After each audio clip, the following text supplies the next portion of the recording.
Welcome back, everyone. One of the most common things I've seen people do, which just throws me off so much, and it's something that everyone does. I do it as well, but I've literally limited the amount I do it, is actually deteriorating your battery health like crazy. And essentially what this is, and the specific thing I'm talking about is pretty much people who, bring their iPhone in their car with them. And it can really be any phone, but I'm talking about iPhone specifically. And they use their iPhone as a GPS and they leave their phone in the blazing heat, literally on the dash of the car for hours and hours on end. Now, theoretically, this isn't that bad of an issue if you're only doing it for a day, but for those of you who are taking your phone with you and you're planning on, doing trips and trips, and you've taken your iPhone on many, many trips with you on many durations, and it's always in the sun, aka on your GPS or whatever, that can cause a lot of issues on your phone, specifically when it comes down to battery health. It may even cause some issues frying your components in the first place in the beginning, but that's probably not going to happen. And the reason I've seen this is because obviously,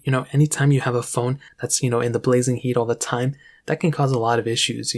It's no secret that batteries over time do degrade, so your phone battery is going to degrade anyway. But the thing I've seen the most is, when you have your phone in the blazing heat, and on top of that, people forget their phones in their car, and then they go ahead and have to go back into their car to pick up the device itself. And obviously, there's much worse than this. You can literally leave your phone in the sun, like on the pavement, but most of the time, a majority of people don't do that. They typically go ahead and just grab their phone, leave it in the car, bring it back out whenever you can, and pretty much move on from there. And this is one of those things I'd recommend you all to kind of be more aware of. There's been many times where I would have like an older iPhone 10 or an iPhone 7 Plus, and I would go ahead and kind of, use it as a GPS. And even though air conditioning is blowing on my phone and stuff, it's still extremely hot. And I would notice by the end of me using it, by the end of me using the phone, the battery would have degraded quite a bit. And it's funny because my iPhone 12 Pro, I haven't really done it with it on this phone, but this battery is degrading quite a bit as well. So battery degradation is going to happen no matter what. You should not, live a limited life just because of the battery health of your phone. But if it's an easy thing that you can go ahead and just kind of maybe move your phone to the bottom or move your phone in an area where it's not having a bunch of sunlight on it, you could possibly, have a longer lifespan of your phone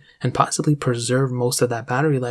And even if you, are done with it, you can resell that phone for a little bit more, mostly because the battery health hasn't degraded that much. So that's another pretty big thing to keep in mind. Like I mentioned, it's not an end-all be-all, but it is something I'd recommend you guys to look into. So that's essentially it. If you guys have any other questions or anything, let me know in the comment section below. Hit the like button, that would mean so much, but definitely hit that subscribe button. More importantly than everything else, I love every single one of you guys. Hopefully I'll catch you guys in the next video. Peace out till then.